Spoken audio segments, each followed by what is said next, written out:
Qu'est-ce qu'on va retenir de tout ça? Cette volonté de discuter avec la Russie, volonté commune semble-t-il, mais sous condition pour les Français, on l'a bien entendu, hein. Oui, sous condition qui n'a pas changé, c'est-à-dire le fait qu'un pays qui est occupé ne peut pas participer à des négociations dignes de ce nom, et que les autres pays d'ailleurs du monde qui ont un poids, c'est-à-dire, comme le disait Emmanuel Macron, c'est-à-dire ceux qui sont au Conseil de sécurité, ne peuvent pas non plus se satisfaire de négociations qui auraient pour but d'arranger les choses par rapport à un statu quo, c'est-à-dire de geler, comme on dit, de fossiliser, de pérenniser la situation actuelle, donc d'occupation de la Russie.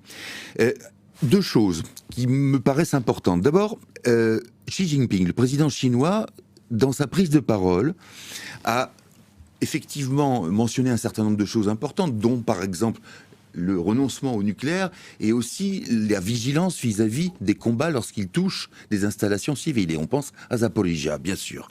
Mais il y a quelque chose qui était absent de son discours et qui est pourtant présent dans le plan de paix chinois, c'est la reconnaissance, et plutôt le fait d'insister, l'insistance sur l'intangibilité des frontières internationales. Et ça, vous savez que la Chine y tient beaucoup, puisqu'elle considère au fond que Taïwan, qu'elle considère comme une partie intégrante de son territoire, est le résultat d'une violation de cette régularité de ce droit international. Et donc, c'est la raison pour laquelle, en principe, Pékin ne veut pas, absolument pas, que l'on déroge de quelque manière que ce soit à ce dispositif, à cette disposition, à ce principe, quel que soit l'endroit du monde. Et là, ça n'a pas été directement mentionné. Alors, est-ce que c'était une façon de ménager la chèvre et le chou et de dire, finalement, à la Russie, on dit un certain nombre de choses qui ne vont peut-être pas plaire à Moscou, mais on contrebalance en ne mentionnant pas, justement, l'agression russe comme telle? C'est possible. Et puis, de l'autre côté,